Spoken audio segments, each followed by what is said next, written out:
The fog clung to the peaks of the Sewell Vaughan like a damp, discarded wool blanket, muffining the world in a grey, claustrophobic silence. It was the sort of morning that discouraged ambition, which suited PC Hamish Macbeth perfectly. Inside the police station at Lochstub, the air smelled of peat smoke and the lingering, savoury ghost of last night's mutton stew. Hamish sat by his black iron stove, his long, lanky frame draped over a wooden chair that had seen better decades. His shock of ginger hair was particularly unruly this morning. His hazel eyes were half closed as he nursed a thick mug of coffee. Beside him, Lugs, his crossbreed dog with ears that seemed to belong to two different animals, let out a long, whistling sigh of contentment. The telephone on the desk let out a sharp, demanding jangle. Hamish stared at it with mild betrayal. To answer it was to invite the outside world in, and the outside world usually meant Detective Chief Inspector Blair shouting from Strathbane about missed paperwork, or the lazy Highland way of doing things. Hamish let it ring 4 times before lifting the receiver with a practised air of weary innocence. "Lochstub Police," he drawled, his voice as smooth as a low-tide loch. "Macbeth!" Why the devil did it take you so long? It wasn't Blair. It was Mr. Johnson, the manager of the Lochstub Hotel, and he sounded as though Head swallowed a hot coal. "I was just checking the perimeter of the station, Mr. Johnson," Hamish lied mildly. "A very thick fog. Safety first." "Never mind your perimeter. We've got a situation. That new guest, one from London, Mr. Ponsonby's making a scene in the dining room. He's claiming someone has stolen his heritage shotgun from his Land Rover. He's threatening to sue the village, the hotel, and the local constabulary, which I assume means you." Hamish sighed. Rupert Ponsonby had arrived 3 days ago in a silver Land Rover so pristine it looked like it had never seen a puddle, let alone a Highland track. He was a man who wore tweed that was far too green and spoke in a voice that carried across the water like a foghorn. He had come to civilize the locals by showing them how to properly hunt, although most of Lochstub had been poaching successfully since the clearances. "It'll be along," Hamish said, standing up and whistling for Lugs. Stepping outside, the cold Highland air bit at his cheeks. The village was quiet, the whitewashed cottages huddled together against the mist.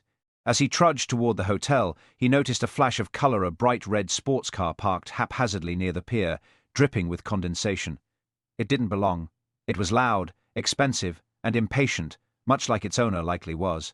He found Ponsonby in the hotel lobby, looking like a burst sausage in a bespoke waistcoat. "There you are!" Ponsonby bellowed, waving a manicured hand. "Is this how you run things here? Lawlessness. Thievery. I've half a mind to call the Home Office. That gun is worth more than this entire row of hovels you call a village." Hamish took a slow, deliberate look around the room, his expression one of vacant curiosity. "A shotgun, you say? And was the vehicle locked, Mr. Ponsonby?" "Only the Highland air can be very hard on locks. They sometimes slip. Of course it was locked. I want an investigation. I want forensics. I want." Ponsonby's tirade was cut short by the sound of the hotel's heavy oak doors swinging open. A woman stepped in, wrapped in a fur coat that looked entirely too heavy for the damp weather. A tall, thin man with a sharp nose and even sharper eyes followed her. "Oh, do shut up, Rupert," the woman said, her voice dripping with boredom. "The locals haven't stolen your toy. You probably left it at the moor yesterday while you were busy trying to look like a sportsman." Hamish watched the interaction, his mind clicking behind a mask of polite dullness. He noted the way the tall man avoided looking at Ponsonby, and the way the woman's hands trembled slightly as she reached for a cigarette. "Well now," Hamish said softly, "perhaps I should just take a wander up toward the moor, just to see if the heather has decided to keep it for itself." He didn't tell them that Head seen the Land Rover parked near the old standing stones late last night, when Head been out checking on a stray sheep, which was currently hanging in his larder. He had a feeling the missing gun was the least of Lochstub's problems. The air felt heavy not just with moisture, but with the specific, sour taste of a secret about to break. The mist had thickened by the time Hamish reached the upper slopes of the moor, turning the familiar heather-clad hills into a ghostly, shifting labyrinth. Lugs trotted ahead, his nose pressed firmly to the sodden earth, occasionally letting out a low, vibrating growl that Hamish usually ignored. The air was bitingly cold now, the kind of Highland damp that seeped through a wax jacket and settled deep in the marrow of one's bones. Hamish adjusted his peaked cap, squinting against the grey shroud. He wasn't particularly interested in Ponsonby's expensive shotgunmen like that, usually misplaced their belongings through sheer arrogance, but he was interested in the red sports car Head seen at the pier. It had smelled of city exhaust and impatient money, two things that never boded well for the peace of Lochstub. He reached the plateau where the ancient standing stones stood like jagged, broken teeth against the skyline.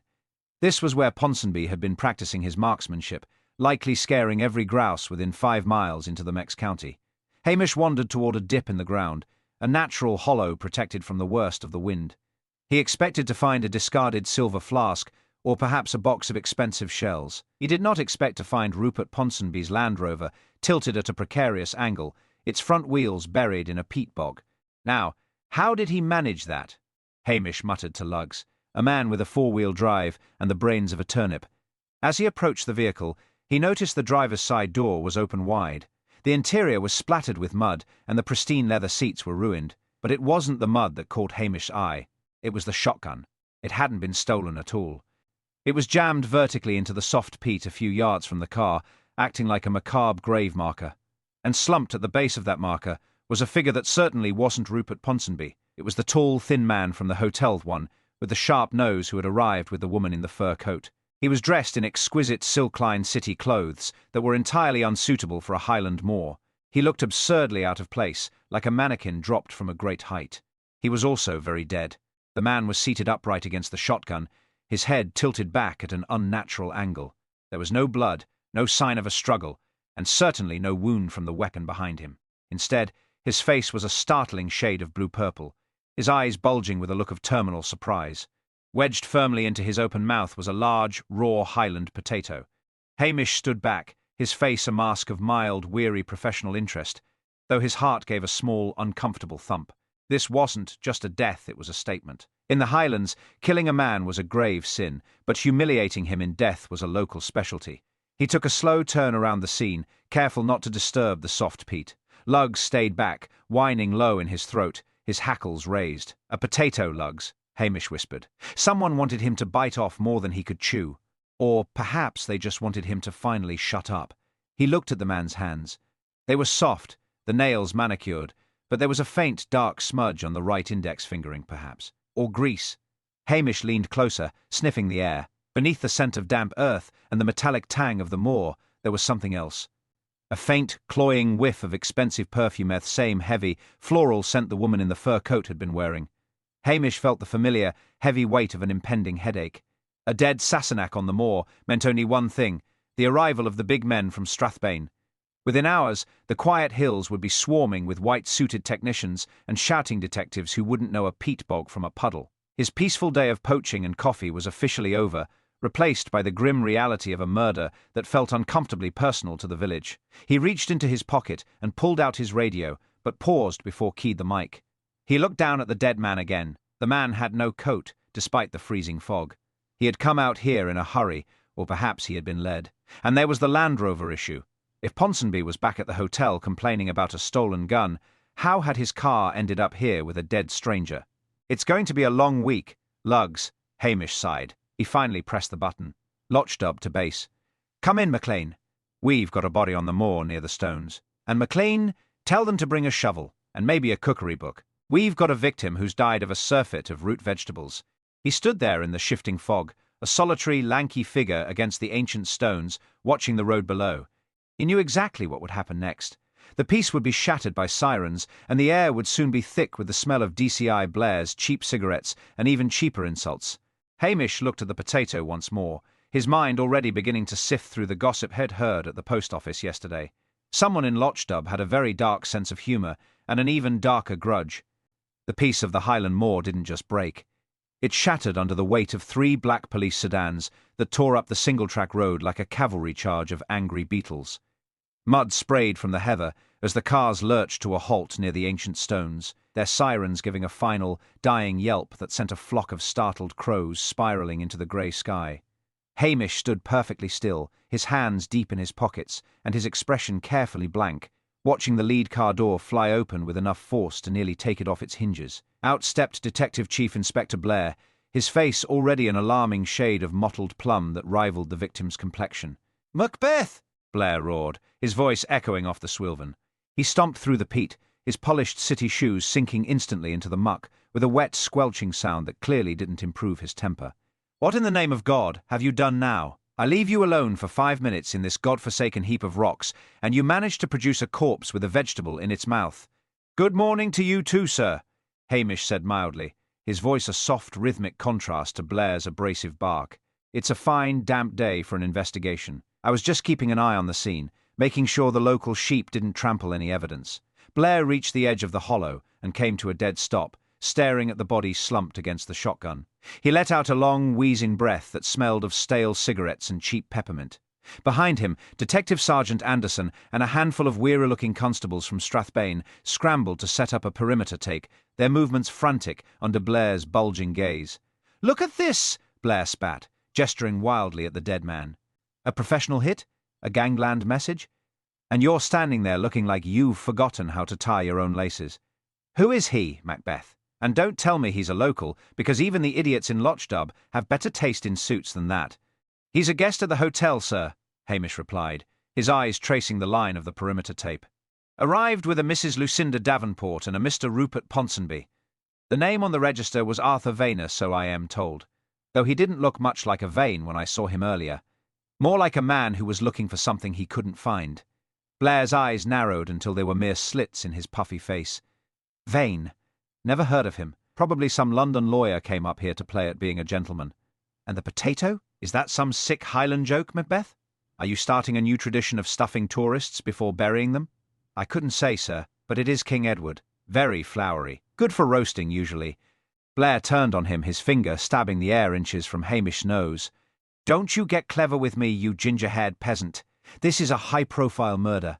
Look at that car, that's £100,000 of machinery stuck in a bog. This is international. This is sophisticated. This is exactly the kind of case that requires a real detective, not a glorified sheepherder who spends more time poaching salmon than patrolling the streets."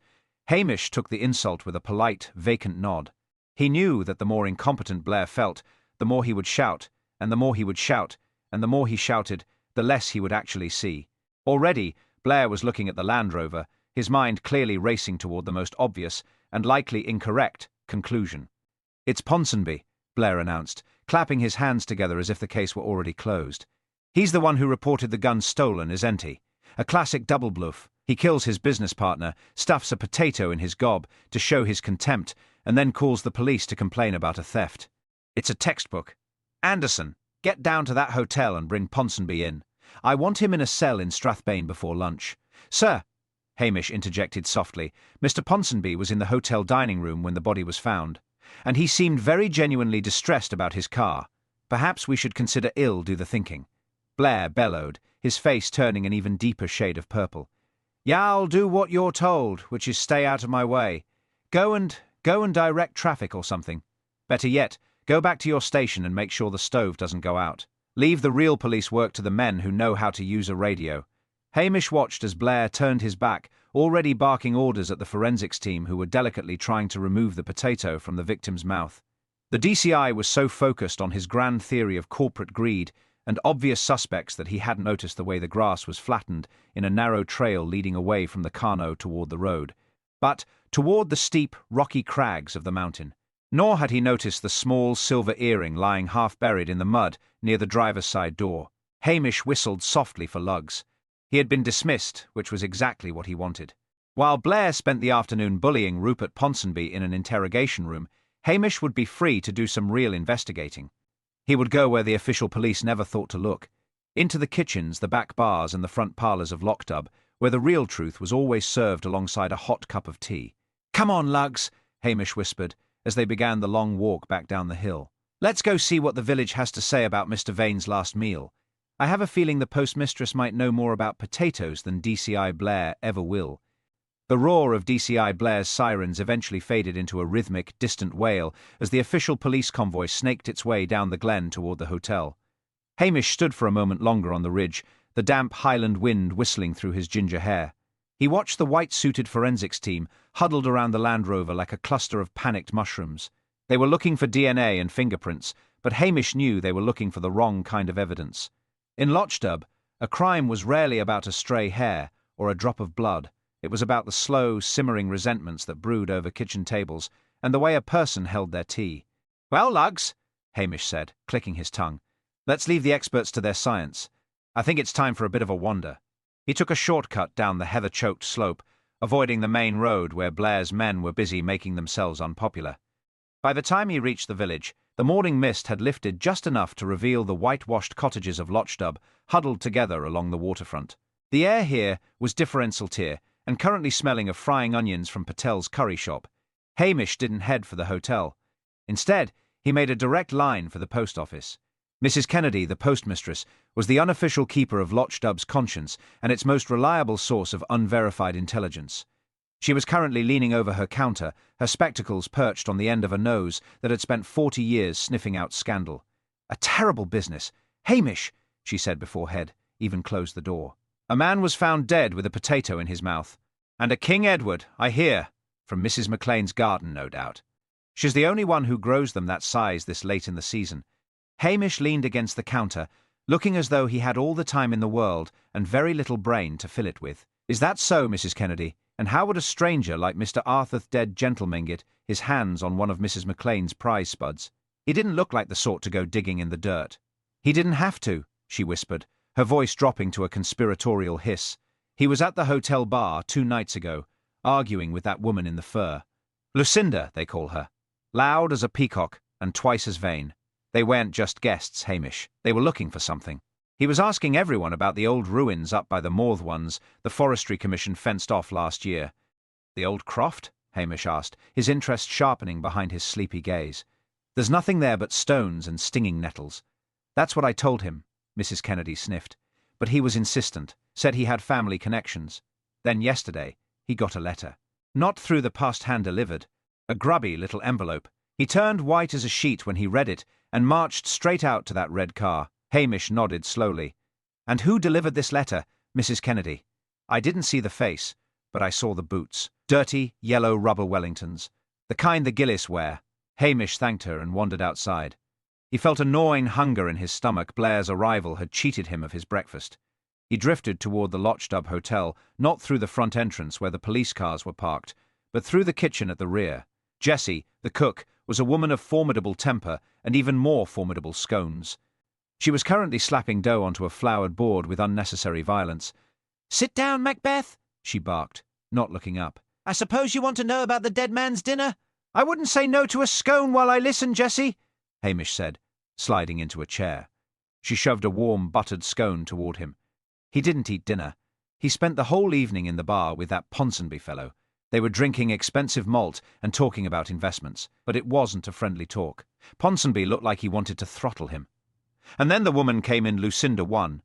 She looked at the dead man, Arthur, and she said, "If you don't give it back, Rupert will tell them everything." Then she walked out. Arthur followed her 5 minutes later, looking like he'd seen a ghost. Hamish chewed his scone thoughtfully. "And did you see where they went?" "They went toward the pier. The red car was there. They were arguing by the water for 20 minutes before Arthur drove off alone in Ponsonby's Land Rover. Why he took the Land Rover instead of his own fancy car, I couldn't tell you. Maybe because the Land Rover is better for the moor," Hamish mused. "Or maybe because he didn't want his own car seen up there." He finished his scone and stood up, feeling the pieces of the puzzle beginning to rattle together, though they didn't quite fit the picture Blair was painting. Blair wanted a simple motive, money and a jealous partner. But the potato suggested something else, something local, something mocking, and something that went back much further than a weekend trip from London. "Thanks for the tea, Jessie," Hamish said, tipping his cap. "Going to tell Blair?" she asked with a smirk. "And ruin his afternoon?" Hamish smiled, a slow, deceptive glint in his eyes. "No, I think I'll go and have a word with the lady in the fur coat first. I want to know what it was that Arthur was supposed to give back." Hamish left the warmth of the hotel kitchen and made his way toward the front of the building, where the atmosphere was considerably more strained. DCI Blair's voice could be heard echoing from the residence lounge, a rhythmic booming that suggested Rupert Ponsonby was currently being thoroughly, and likely pointlessly, bullied. Hamish slipped past the main doors and headed toward the terrace overlooking the loch. There, wrapped in her heavy fur and staring out at the grey rippling water, stood Lucinda Davenport. She looked less like a grieving companion and more like a woman calculating the odds of a very difficult bet. "It's a cold wind that comes off the water this time of year, Mrs. Davenport," Hamish said softly, leaning against the stone balustrade a few feet away. She didn't start, she merely turned her head, her eyes sharp and guarded beneath a layer of expensive mascara. "It's a cold country altogether, Constable. I can't imagine why anyone stays here by choice." "Oh, it has its charms," Hamish replied, his gaze drifting to the horizon. Though I suppose the charm wears thin when people start turning up dead with the local produce in their mouths. It's a very particular kind of message, wouldn't you say? Lucinda stiffened, her fingers tightening around a slim silver cigarette case. I wouldn't know. I am not a student of rural eccentricities. Arthur was a fool. He thought he could come up here and dig into things that were better left buried. He was obsessed with some old family legend about a cache of silver hidden during the Jacobite risings. Pure fantasy, of course. Was it? Hamish asked, his voice casual. Only, I heard a rumour in the village that you and Mr. Ponsonby were quite keen on what Arthur was finding. Something about giving it back. Lucinda's face paled, the sophisticated mask slipping for a fraction of a second. Before she could answer, a clear, authoritative voice cut through the damp air. Hamish! I thought I might find you loitering while the rest of the police force is actually working. Hamish turned to see Priscilla Halberton Smythe walking toward them. The daughter of the local landowner, Priscilla was cool, elegant, and possessed a razor-sharp intellect that Hamish both admired and feared. She was dressed in sensible barber and boots, looking every bit the Highland aristocrat. She nodded briefly to Lucinda, who looked at Priscilla with the immediate, instinctive hostility of a city socialite meeting a woman who didn't need to try as hard. Priscilla, Hamish said, tipping his cap. I was just getting a feel for the climate. The climate in the lounge is currently hurricane strength, Priscilla remarked, stepping alongside him. Blair is convinced Ponsonby killed Vane for the silver. Apparently, they found some old maps in Vane's luggage, but there's a problem with his theory, Hamish. A very social one. She turned her back to Lucinda, lowering her voice so only Hamish could hear. The map Vane had wasn't for the moor. It was for the old minister's house, one that's been converted into a holiday rental. And the person renting it this week is not a Londoner. It's a local name, or at least Scottish. Mr. MacRae. Hamish felt a spark of interest. MC Ray? I don't know any MacRaes in Lochdub. Exactly, Priscilla whispered. But the minister's house is right next to Mrs. McLean's garden. You know, the one with the prize King Edward's. If someone was staying there, they'd have a perfect view of who was coming and going from the moor. Hamish looked at Priscilla, noting the subtle glint of excitement in her blue eyes. She always saw the social angles he misled way. The right people moved in circles that often overlapped with the wrong ones. Mrs. Davenport, Priscilla said, turning back to the other woman with a polite, chilly smile. I noticed you were wearing a very lovely pair of silver earrings earlier. Filigree work, wasn't it? Very distinctive. It's a shame you seem to have lost one. Lucinda's hand flew to her ear, her eyes widening in genuine alarm. I must have dropped it in the hotel. Or perhaps in the mud near a Land Rover, Hamish added, his voice dropping its lazy facade for just a second. Lucinda didn't wait to hear more. She turned and hurried back into the hotel, the heels of her boots clicking frantically on the stone. Hamish watched her go, then turned to Priscilla. You have a very cruel way of helping, Priscilla, he murmured. She's hiding something, Hamish. They all are, but money is not the point. Men like Arthur Vane don't die over old legends. They die because they get in the way of someone's very modern greed. Hamish nodded, his mind already drifting back to the grubby envelope Mrs. Kennedy had mentioned. A map, a missing earring, and a mysterious Mr. MacRae. The pieces were moving, but they were moving in a direction that suggested DCI Blair was about to make the biggest mistake of his career. I think I need to pay a visit to the minister's house, Hamish said. But first, I think I'll go see if Mrs. McLean has noticed any of her potatoes going missing. It's a terrible thing to steal from a widow, Priscilla. Almost as bad as murder. The gravel crunched under Hamish's boots as he made his way toward the old minister's house, leaving Priscilla on the terrace.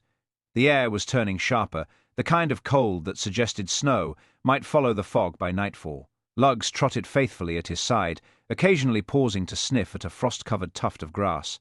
Hamish's mind was a whirl of conflicting images, the blue-tinged face of Arthur Vane, the arrogance of Ponsonby, and that singular, mocking King Edward potato. If Priscilla was right, the social geography of this crime was shifting away from London greed towards something much closer to home. Before reaching the rental house, he detoured behind the row of cottages that bordered the Kirk lands. Mrs. McLean's vegetable patch was a model of Presbyterian order, even in the dead of winter. The dark, peaty soil was neatly turned, but as Hamish peered over the low stone wall, he saw exactly what he had expected. Near the edge of the potato drill, closest to the fence of the minister's house, the earth had been disturbed. A small, shallow hole marked where a single plant had been prematurely uprooted. A targeted theft. Lugs, Hamish murmured. Not a hungry man, but a selective one. He straightened up just as a roar of triumph echoed from the direction of the hotel's main drive. He hurried back toward the front, arriving just in time to see DCI Blair emerging from the lobby, his face split in a wide, predatory grin. Behind him, two constables were hauling a sputtering, indignant Rupert Ponsonby toward the waiting police cars. Ponsonby's expensive tweed jacket was rumpled, and his face was a shade of crimson that almost matched the red sports car still sitting by the pier. "I told you, Macbeth!" Blair shouted, spotting Hamish. Case closed. Another earring was found in Ponsonby's pocket. He and Davenport's wife were together. Vane found the silver, Ponsonby wanted the lot, and he used his own Land Rover to dump the body. Simple, effective, and professional.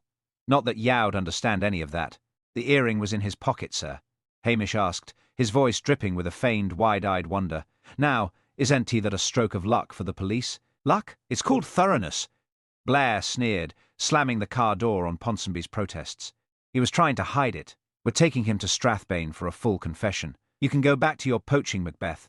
Try not to trip over your own feet on the way home." Hamish watched the police car's taillights disappear round the bend of the Loch Road. He stood in the sudden silence, the village watching from behind twitching curtains. He knew Blair was wrong. Ponsonby was an arrogant bully, certainly, but he wasn't a fool. A man doesn't report his own gun stolen and then walks around with the most incriminating piece of evidence in his waistcoat pocket. The earring had been planted, just as surely as the potato had been harvested from Mrs. McLean's garden. "He's too happy. Lugs," Hamish sighed. "And when Blair is happy, an innocent man is usually in a cell." He turned back toward the minister's house, his pace quickening. The red sports car at the pier, the one he had assumed belonged to the Londoner Snow, sat isolated. He approached it, peering through the window. On the passenger seat lay a small, discarded receipt from a chemist in Inverness. It was for a prescription of high-strength antihistamines made out to a Mr. I. Macrae. Hamish frowned. He remembered the body on the mauve-purple face, the bulging eyes. He had assumed the potato was the cause of death, a bizarre suffocation. But the man hadn't been gagged, the potato had been placed there afterward. If Arthur Vane had a severe allergy, say to bees or a specific food, the purple hue of his skin might not be from the potato at all. He moved to the front door of the minister's house and gave a firm, steady knock. There was no answer, but he noticed a small, muddy smudge on the doorframe, yellowish, like the rubber of a Gillis boot. He didn't break in, he didn't need to. He walked around to the side window, the one that looked directly into the small, Spartan kitchen.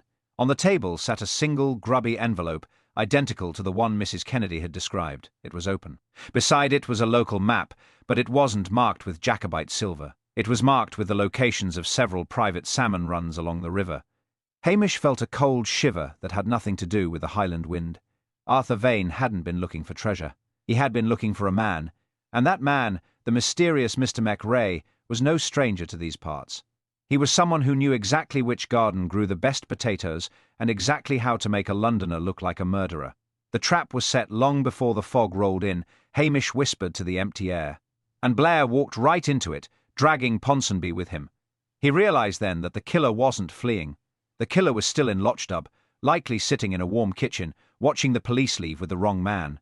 Hamish needed a way to prove it, and he needed a motive that was far more personal than a few pieces of ancient silver. He needed to find out why a local gillie would want to see Arthur Vane dead and Rupert Ponsonby in a cage. Hamish stood by the window of the minister's house, the silence of the village pressing in on him.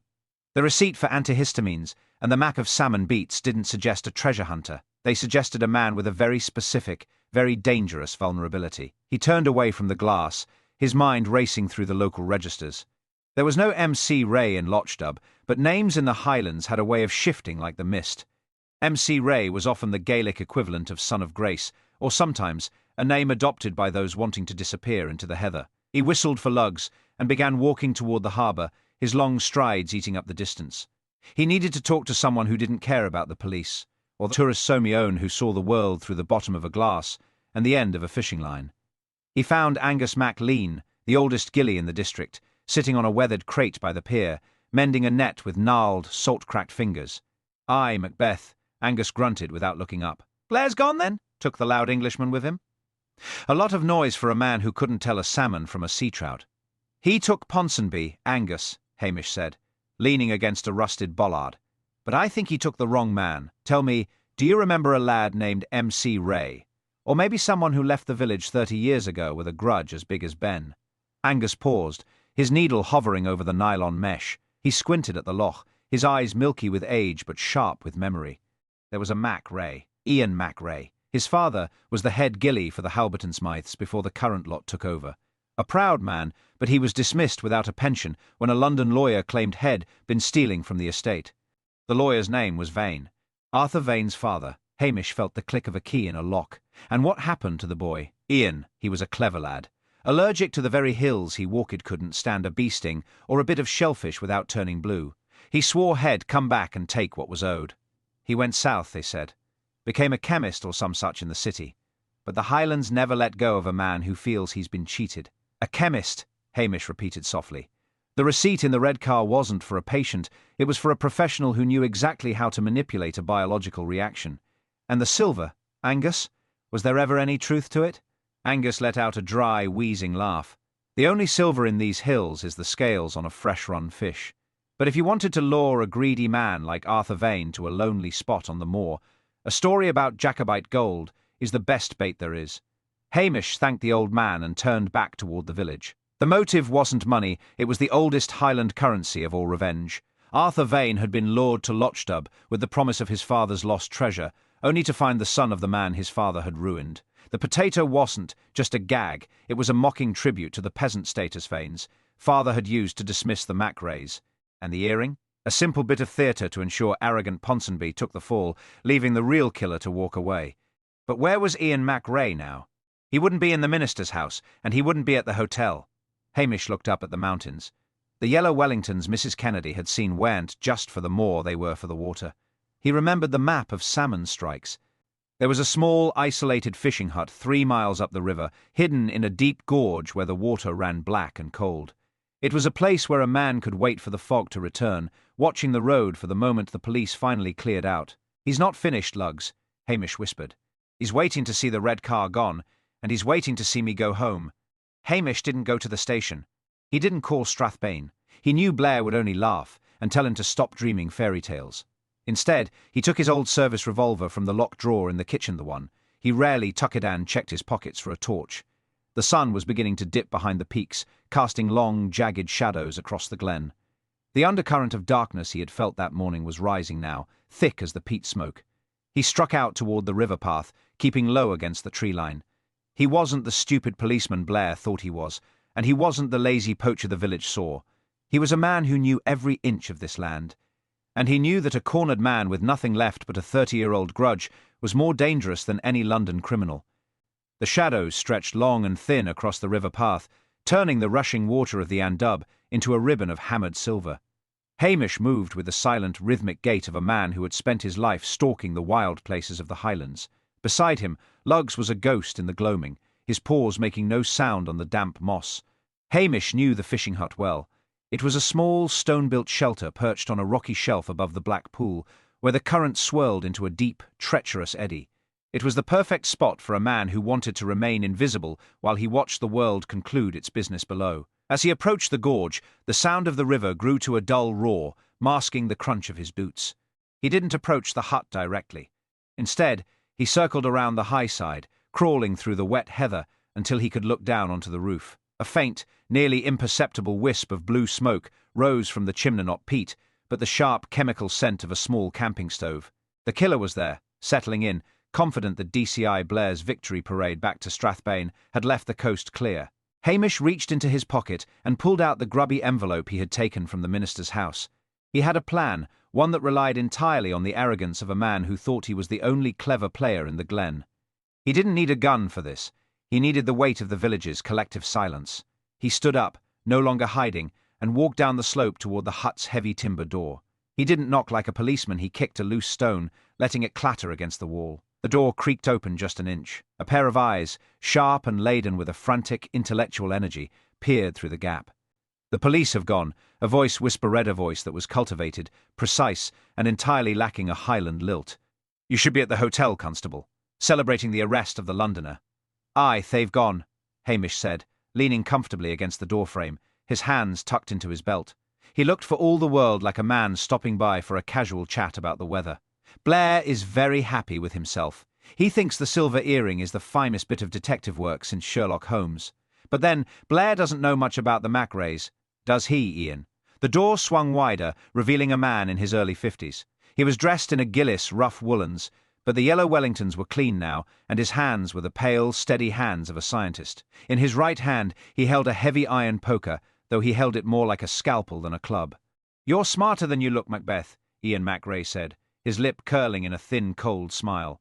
"But it doesn't matter. The evidence is planted, the motive is established, and Ponsonby is a man everyone loves to hate. Even if you tell them, who will believe the village idiot over the great DCI Blair?" Oh! "Nobody believes me," Hamish agreed cheerfully. "That's the beauty of it. But you see, Ian, you made one small mistake. You assumed the only people who cared about Arthur Vane were his greedy friends. But Arthur had a secret of his own. He wasn't just here for money. He was here because he'd been blackmailing a very important man in the Scottish officer man, who is very anxious that certain documents Vane carried shouldn't fall into the hands of the police." Hamish held up the grubby envelope, letting the moonlight catch the white paper. It was empty, of course, containing nothing but a grocery list for some sausages and milk, but in the half-light it looked significant. "Vane told me where he hid them." Hamish lied, his voice dropping to a confidential murmur. "He said if anything happened to him, I was to take them to the authorities. But I am a lazy man, Ian. I don't want the trouble of a major political scandal. I was thinking maybe the man who killed Arthur might want to buy them from me. A quiet transaction, and then you can take that red car and disappear back to your laboratory." MacRae's eyes darted to the envelope. The spark of greed not for money, but for security flickered in his gaze. He stepped out of the hut, the poker lowering slightly. "How much do you want, you ginger-haired leech?" "Just enough to retire and never have to answer a phone call from Blair again," Hamish said. "Step closer. I don't want the wind catching these." As MacRae reached for the paper, Hamish didn't move to grab him. Instead, he whistled a sharp, piercing note. From the darkness of the tree line, 3 figures emerged, not police, but Angus the gillie, the postmistress' son, and the hotel barman. They carried no weapons, only the silent, judgmental weight of the village. MacRae froze, realizing too late that the documents were a ruse. He wasn't being arrested by the law, he was being cornered by the very people he had tried to use as a backdrop for his revenge. "You're not in the city now, Ian," Hamish said, the laziness vanishing from his voice. "In Lochdub, we don't like being played for fools. Now, you can walk down to the station with me, or you can explain to Angus here why you stole his cousin's Wellingtons and killed a man on their sacred moor." MacRae looked at the circle of stone-effaced Highlanders and the lanky policeman who had outmaneuvered him with a piece of scrap paper. The arrogance drained from his face, leaving only the hollow shell of a man whose 30-year plan had just been dismantled by a pot of tea and a bit of local gossip. The stillness of the gorge was broken only by the frantic, shallow breathing of Ian MacRae as he stared at the circle of villagers. For a heartbeat, it seemed he might collapse under the weight of his own failed brilliance, but then the cold, calculating eyes of the chemist snapped back into focus. He realized that while Hamish held the psychological high ground, the actual police force was miles away in Strathbane, likely halfway through a celebratory point. He looked at the lanky policeman, then at the older men whose joints were stiff with rheumatism and years of hard labour. Desperate, jagged courage gripped him. "You think you've won, Macbeth?" MacRae hissed, his voice cracking. "You and your little audience of crofters? You have no evidence. A scrap of paper and an old man's fairy tales won't hold up in a court of law. I am a professional. You are a joke." With a sudden violent movement, MacRae didn't lunge toward Hamish, but swung the heavy iron poker in a wide, vicious arc at the postmistress' son, forcing the young man to dive backward into the gorse. Before the others could close the gap, MacRae spun around and bolted, not toward the path, but toward the narrow, slippery ledge that overhung the black pool. "Ian, don't be a fool!" Hamish shouted, his long legs springing into action. "The rocks are slick as ice," but MacRae was beyond listening. He was a man possessed by the singular need to reach the red sports car at the pier, convinced that if he could just break the circle, he could vanish into the night and leave the stupid Highlanders behind. He scrambled over the jagged outcrops with a frantic, spider-like agility, the yellow Wellingtons providing a terrifyingly precarious grip on the moss-covered stone. Hamish was right behind him, his movements more fluid and sure-footed. He knew every crack and handhold of the gorge. He had climbed these rocks as a boy, while dodging the very Gillis MacRae now tried to emulate. As MacRae reached a particularly narrow shelf where the cliff face bowed outward over the churning water, he lost his footing. A spray of loose shale skittered into the abyss, and for a terrifying second, MacRae teetered on the brink, his arms windmilling against the empty air. "Give me your hand," Hamish commanded, reaching across the gap. Mac Ray looked at the hand, then at Hamish's face.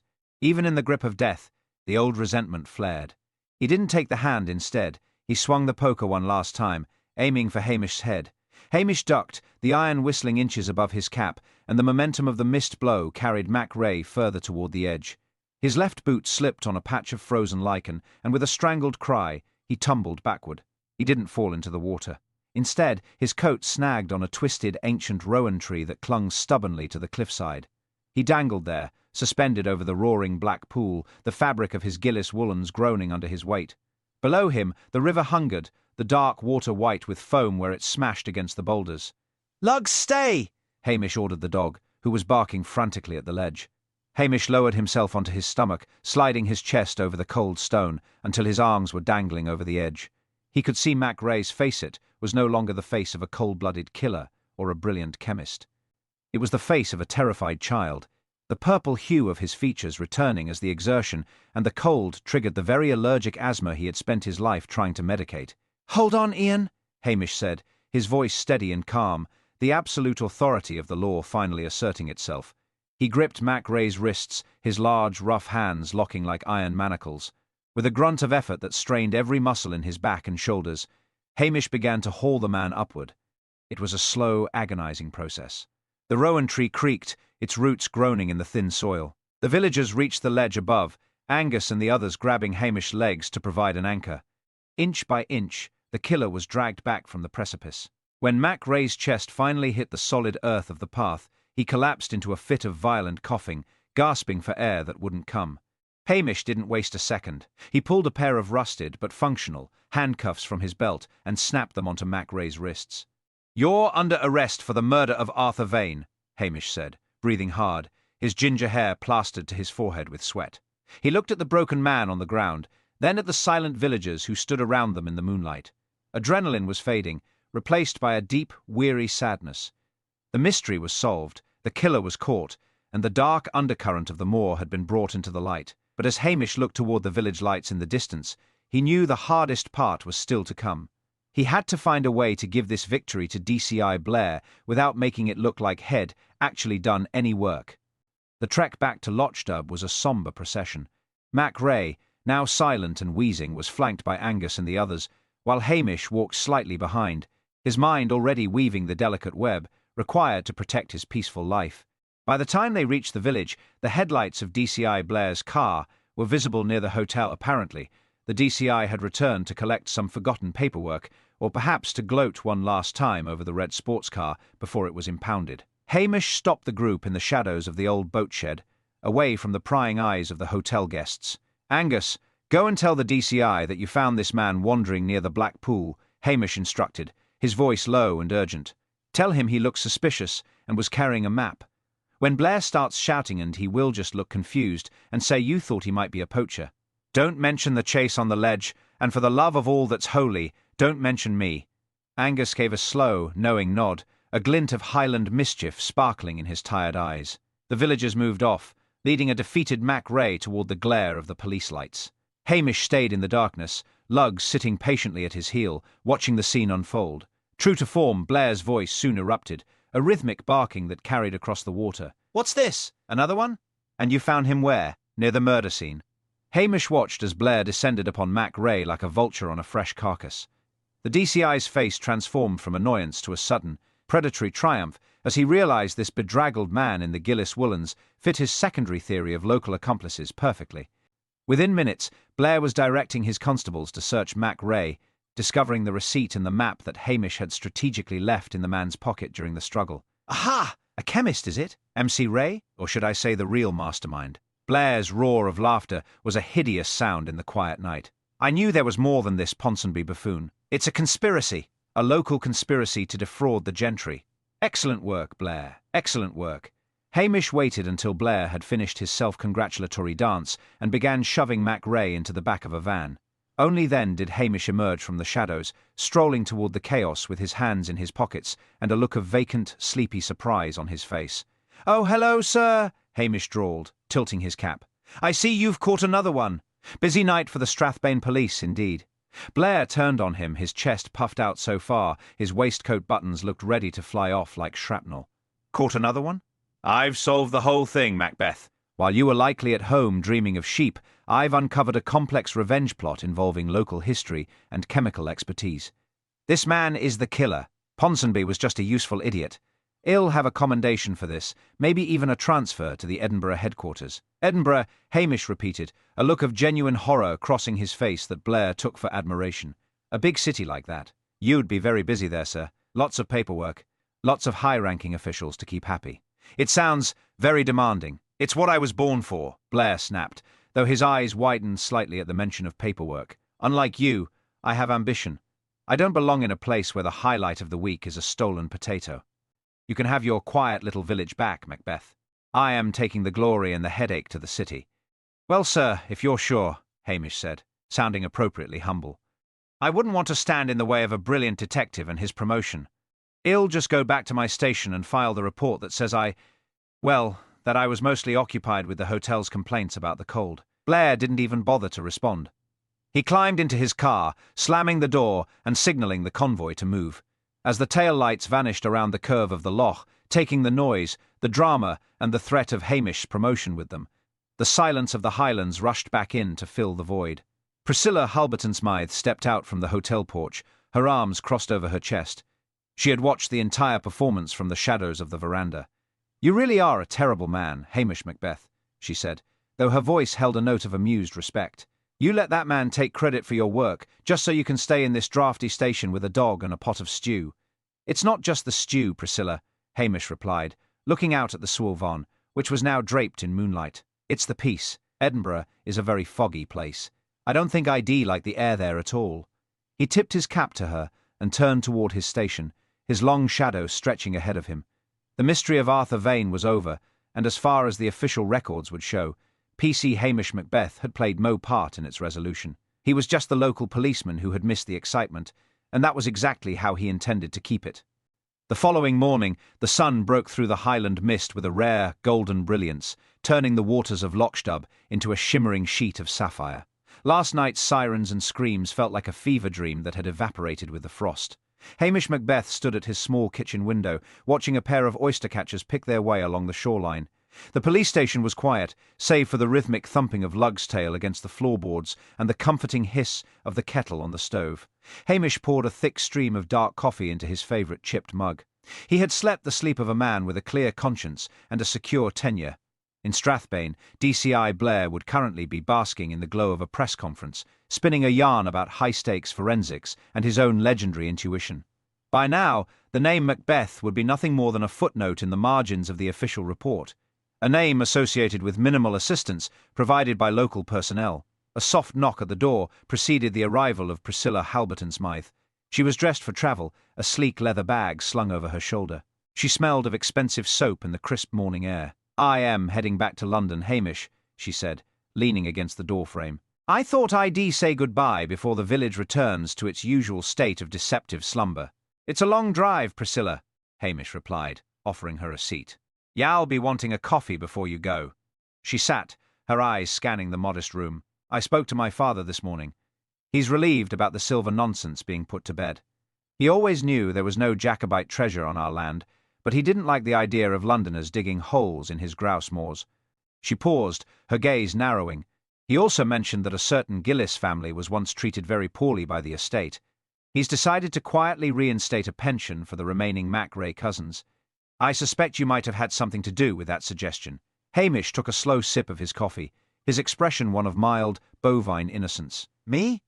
I am just a village policeman, Priscilla. I wouldn't know the first thing about estate pensions.